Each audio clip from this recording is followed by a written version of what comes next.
भैया मैं तो एक मिडिल परिवार से हूँ। जी। मेरा बचपन गांव में बीता है। मेरी बचपन की शिक्षा यहीं मधुबन में ही हुई है। मैं शुरू से मधुबन में ही पढ़ाई की हूँ। कुछ विकास हुआ था पिछले कार्यकाल में, लेकिन इस चुनाव के 5 साल पहले से हम दोनों पति पत्नी से आप पूरे मऊ जिला में किसी भी नगर पंचायत में जाके देखिए, अगर सबसे ज्यादा काम हुआ है तो हमारे मधुबन नगर पंचायत में हुआ है। आपने अभी अपने कार्यों का जिक्र किया जिसकी हम चर्चा आगे करेंगे। परंतु आप चुनाव जब लड़ रही थी तो आपने निर्दल क्यों लड़ा? क्या आपने भाजपा से टिकट के लिए आवेदन किया था? आप नगर पंचायत की चेयरमैन हैं और अभी वर्तमान में गर्मी बढ़ती जा रही है। ऐसे में पेयजल को लेकर के और सीवर को लेकर के अगर कोई समस्या है तो उसको लेकर के आरती मल्ल जी क्या ठोस कदम उठा रही है? जब नगर पंचायत में किसी भी कार्य को लेकर के योजनाएं बनाई जाती हैं तो कई बार वो समय से नहीं हो पाता है। तो क्या ये समस्या आपके भी कार्यकाल में हो रहा है, और अगर हो रहा है तो इस समस्या को दूर करने के लिए क्या योजना आप बना रहे हैं कि जी कार्य नहीं, समय पर हो पाए? ये मेरा सौभाग्य है कि मेरे कार्यकाल में नगर विकास मंत्री माननीय ए के शर्मा जी हैं, जो किसी भी कार्य को करने के लिए। आपने अपने कार्यकाल में अब तक क्या कुछ प्रमुख कार्य किया? जैसा कि मुझे बताया गया, आपके करीबियों ने बताया कि चुनाव लड़ने से पूर्व 7 वर्ष पहले से ही आप लोग निःशुल्क एम्बुलेंस चलवा रहे हैं और इसी के साथ साथ टेंट का भी कार्य करते हैं जो निःशुल्क देते हैं। तो इसको प्राप्त करने के लिए क्या कुछ प्रक्रियाएं हैं, सर और ये किनके लिए हैं, कौन से लोग हैं इसके पात्र? सर पहले वाला कार्यालय जो था हमारे किराए पे चलता था। जी। मधुबन की जनता के लिए नया संकेत है। सबसे अधिक नगर पंचायत में आप पैसा कहाँ खर्च हो रहा है, नाली, सड़क या लाइट? आगे अगली बार भी तैयारी है? अगली तैयारी क्या है, नगर पंचायत ही लड़ना है या कुछ बड़ा? मधुबन की जनता के लिए मेरा यही संदेश है। माखन लाल चतुर्वेदी राष्ट्रीय पत्रकारिता एवं संचार विश्वविद्यालय सहित देश में जो और अन्य विश्वविद्यालय और महाविद्यालय है पत्रकारिता के, और जो उनमें पत्रकारिता की पढ़ाई कर रहे विद्यार्थी, उन सभी के लिए आपका क्या कुछ प्यारा संदेश है? नमस्कार, आप देख रहे हैं राष्ट्रीय और मैं संस्कार शरण श्रीवास्तव। स्वागत है आपका फिर से एक बार अपने राष्ट्रीय के प्रश्नोत्तर के एपिसोड 29 में। और इस बार जो महिला हमारे साथ मौजूद है वो भारतीय जनता पार्टी की नेत्री हैं और इसी के साथ साथ जनपद मऊ के आदर्श नगर पंचायत मधुबन की प्रथम नागरिक अर्थात चेयरमैन है आरती मल्ल जी। स्वागत है मैम आपका। धन्यवाद। अभी मैंने परिचय के क्रम में बताया कि आप एक राजनैतिक पृष्ठभूमि से आती है, परंतु मेरा पहला प्रश्न राजनीति से न होकर के ये है कि आरती मल्ल जी का बचपन कैसा रहा? भैया मैं तो एक मिडिल परिवार से हूँ। जी। मेरा बचपन गांव में बीता है। मेरी बचपन की शिक्षा यहीं मधुबन में ही हुई है। मैं शुरू से मधुबन में ही पढ़ाई की हूँ। सर बचपन में तो यहाँ तक नहीं सोचे थे राजनीति में आने के लिए, जी। लेकिन अब राजनीति में आ गए हैं। आपने बताया कि बचपन में राजनीति करने की इच्छा नहीं थी, और आपने ये भी बताया कि आप गांव से बिलोंग करती थी। ये संयोग है या फिर सौभाग्य समझे कि इस बार आपका ग्राम सभा नगर पंचायत में आ गया, और शायद में भी इस कारण आप चुनाव लड़ती हैं और चुनाव जीत भी जाती हैं, पहली ही सफलता प्राप्त कर लेती हैं। तो ऐसे में मेरा पहला प्रश्न ये है आपसे, अब राजनीति से जुड़ा हुआ है, ये है कि जब आप चुनाव लड़ रही थी तो आपको क्या लगा कि आप चुनाव जीत जाएंगी? भैया अभी ये कहना बहुत आसान है कि हम पहली बार में आए चुनाव जीत गए, लेकिन इस चुनाव के 5 साल पहले से हम दोनों पति पत्नी संघर्ष कर रहे थे। नगर पंचायत के प्रत्येक कार्य में हम खुद से ही अपना संघर्ष कर रहे थे। पहले हमारे पति पहले ऐसे व्यक्ति हैं नगर पंचायत में, जो अगर किसी की मृत्यु होती थी तो उसके घर भी पहुंचते थे और उनकी डेड बॉडी के साथ उनके घाट तक जाते थे और उनके जो क्रियाकर्म में लगता था, जो होता था सहयोग भी करते थे। यानी चुनाव लड़ने से पूर्व भी सामाजिक जीवन में होने के नाते जो सामाजिक व्यक्ति का दायित्व होता है उसका निर्वहन आपके पति करते आ रहे हैं। ऐसे में शायद यही कारण रहा कि मधुबन की जनता ने आप लोगों के ऊपर भरोसा भी जताया। तो इसको आप कैसे देखती हैं? भैया अगर हमारी देवतुल्य जनता ने हमारे ऊपर भरोसा किया है तो हमारा यही है कि हम 100% दें अपनी जनता को। जी। और भैया आप हमारे नगर पंचायत में घूम के देख लीजिए, कुछ विकास हुआ था पिछले कार्यकाल में, लेकिन मधुबन बाजार में हुआ था। हमारे गांव की परिस्थिति बहुत खराब थी। कुछ कार्यकाल में भी ये ग्राम सभा नगर पंचायत में था क्या? जी। जी। जी। हमने प्रत्येक गांव में घूमा था, देखा था। अगर हम गांव में नहीं घूमते तो हमें गांव की असलियत कैसे पता चलती। जी। कई घर ऐसे थे जो महिलाएं चाहती थीं कि हम उनसे बात करें। देखिए भैया, जो जेंट्स होते हैं, बहुत सी ऐसी महिलाएं होती हैं जो अपनी बातों को नहीं कह पाती हैं। मैं महिला थी, उनके पास गई, उनके दर्द को समझा, उन्होंने मुझ पर भरोसा जताया और मैं उसी भरोसे पे चल रही हूँ। आप पूरे मऊ जिला में किसी भी नगर पंचायत में जाके देखिए, अगर सबसे ज्यादा काम हुआ है तो हमारे मधुबन नगर पंचायत में हुआ है। आपने अभी अपने कार्यों का जिक्र किया जिसकी हम चर्चा आगे करेंगे, परंतु आप चुनाव जब लड़ रही थी तो आपने निर्दल क्यों लड़ा? क्या आपने भाजपा से टिकट के लिए आवेदन किया था? और अगर किया था तो क्या कारण रहा? आपको व्यक्तिगत रूप से क्या लगता है कि क्या कारण रहा कि आपको टिकट नहीं मिला? और एक प्रश्न, जी नहीं। आप जीत जाती हैं तो फिर ऐसा क्या हुआ कि आरती मल्ल जी भाजपा ज्वाइन कर लेते हैं, क्योंकि आप जी तो नहीं, निर्दल नहीं। लड़ी थी? नहीं भैया, हमने टिकट मांगा ही नहीं। जी। हमें अपनी नगर पंचायत की सर्व समाज की जनता पे भरोसा था। भैया, हमने संघर्ष किया था, हमने काम किया था, जनता के दुख दर्द को समझा था और हमें अपनी पूरी जनता पे भरोसा था, इसीलिए हमने निर्दल चुनाव लड़ा।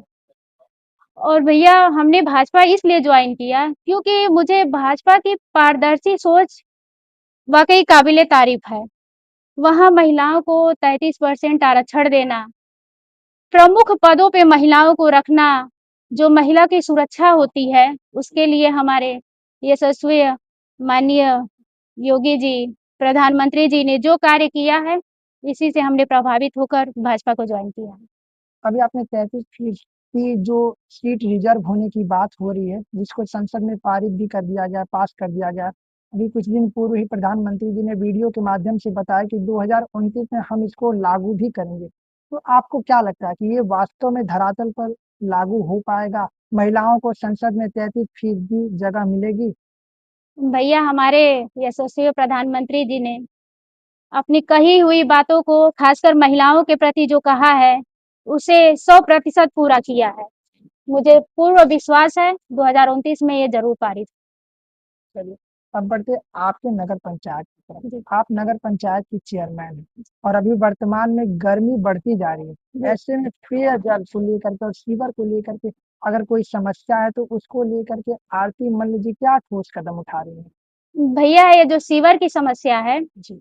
आप किसी भी वार्ड में चले जाइए, 99% तो हम लोगों ने उसका निदान कर दिया है, लेकिन अगर थोड़ा बहुत काम बचा है तो वो भी अपनी कार्य प्रगति पर है अभी।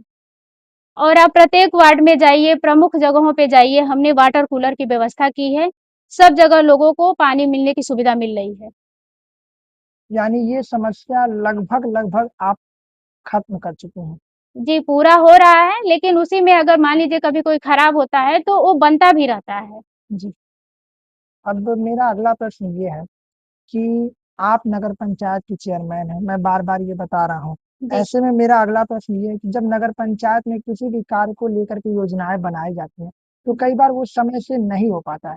तो क्या ये समस्या आपके भी कार्यकाल में हो रहा है? और अगर हो रहा है तो इस समस्या को दूर करने के लिए क्या योजना आप बनाएँगे कि जी कार्य नहीं। समय पर हो पाए? जी भैया, नहीं।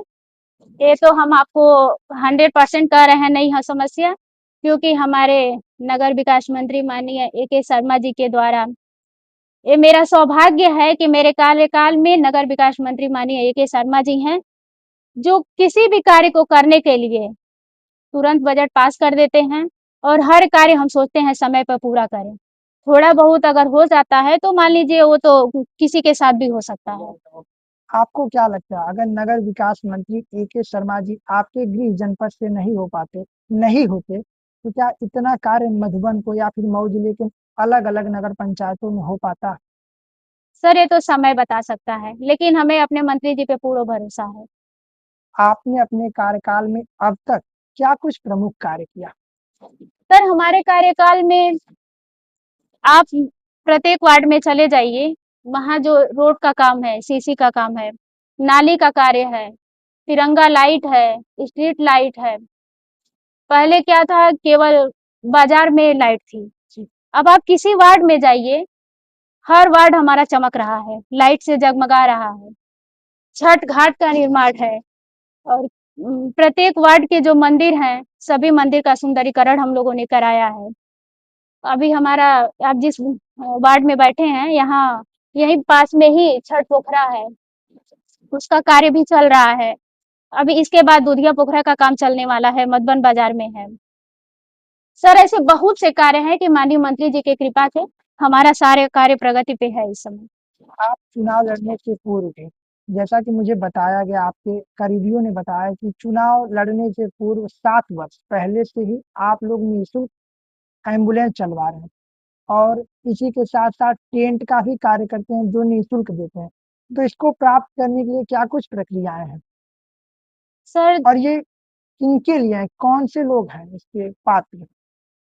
भैया हमने जो एम्बुलेंस चलाया था, हमने उस समय देखा था कि हमारे नगर पंचायत की जो संख्या है, लगभग 20,000 के लगभग है। जी। और सर यहाँ पे सबके पास तो सुविधा नहीं है कि एम्बुलेंस मंगा सके और सर हमारे नगर पंचायत में एक भी नहीं था। उसके बाद क्या हुआ हम मेरे दिमाग में आया कि जिसके पास पैसा है वो तो लोग चले जाते हैं, पर जो गरीब हैं, आप निचले स्तर पे जाएँगे, यहाँ पे मलिन बस्ती है, राजभर बस्ती है, वो लोग अगर बिना जाने बिना आधे लोग मर जाते थे। तो मेरा यही था कि कम से कम अगर हम एम्बुलेंस देते हैं तो वो अस्पताल तो टाइम से पहुँच जाएँगे। सर उसीलिए हमने अपने नगर पंचायत को अभी भी मेरा एम्बुलेंस चलता है, आज भी जाता है सब जगह। टेंट भी है क्या? जी, हमने टेंट है और सारे उसके बर्तन हैं। ये सब मान लीजिए कोई अगर किसी गरीब के यहाँ मृत्यु होती है तो उसके ब्रह्मभोज में जाता है, गरीब बेटियों की शादी में जाता है। कोई भी नगर पंचायत से आ सकता है, ले जा सकता है। मेरा अगला प्रश्न ये है कि अभी मधुबन नगर पंचायत का नया कार्यालय भवन बना है, जी। जिसका उद्घाटन 16 तारीख को 16 अप्रैल 2026 को उत्तर प्रदेश के नगर विकास एवं ऊर्जा मंत्री ए.के. शर्मा जी के हाथों से होना है। ऐसे में मेरा प्रश्न ये है, ये जो नया कार्यालय बना है, इसमें और पहले वाले कार्यालय में क्या कुछ अंतर है? भैया जो मेरा ये नगर पंचायत का पुराना कार्यालय था, वो किराए पे चलता था और उसको पता बताने में बहुत दिक्कत होती थी। पूरा जगह नहीं रहता था सब कुछ व्यवस्थित रखने के लिए। और भैया मान लीजिए अगर हमारा नगर पंचायत है, हमें तो पर्सनल स्पेस चाहिए कार्य करने के लिए। वहाँ पे कर्मचारियों को भी दिक्कत होती थी। अगर बड़ी संख्या में लोग आ जाते थे तो इतना बड़ा कहीं रूम मिलता नहीं था जो हम नगर पंचायत का चला सकें। इसीलिए हमने अपना कार्यालय बनाया। तो इसका श्रेय आप किसको देंगे? माननीय मंत्री जी को? जी हाँ, माननीय मंत्री जी की कृपा से ये हुआ। अच्छा, मेरा प्रश्न ये भी है कि माननीय मंत्री जी के हाथों से इस कार्यालय का उद्घाटन होना है, तो ये मधुबन की जनता के लिए कुछ नया संकेत है या फिर आपका व्यक्तिगत इच्छा था कि मंत्री जी के हाथों से ही हो? नहीं, नहीं, मधुबन की जनता के लिए नया संकेत है। अगर कोई आपके नगर पंचायत का वार्ड मेंबर या फिर जनमानस जो आम जनता है, अगर वो ये आरोप लगाए कि संतोषजनक कार्य नहीं हो रहा है, तो इस पर आपकी प्रतिक्रिया क्या होगी? भैया ये समाज है। जी। यहाँ आप कभी भी कितना भी अपना सहयोग कर लीजिए, कितना भी योगदान दे दीजिए, कभी 100% खरे नहीं उतर सकते हैं। सबसे अधिक नगर पंचायत में आपकी पैसा कहाँ खर्च हो रहा है? नाली, सड़क या लाइट? सर सबसे अधिक पैसा नहीं, हमने हर कार्य में मेरा पैसा लग रहा है। जी। बिना पैसे का तो कोई कार्य होगा नहीं। तो अभी ये कहना मुमकिन है कि कहाँ ज़्यादा खर्च हो रहा है। एक कठिन प्रश्न है आपसे, जी। अगर खुद को आपको अपने कार्य में एक कमी निकालना हो, तो वो क्या होगा? सर कमी तो विरोधी निकालेंगे, हम कहाँ से निकाल पाएँगे? और आप भी यहीं रहते हैं, ये राजनीतिक ऐसा है कि विरोधी बनाना नहीं पड़ता है, बन जाते हैं लोग।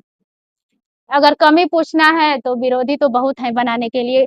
सर भैया जो कार्य करता है उसी का विरोध होता है, जो कार्य नहीं करेगा उसका विरोध कहाँ होगा?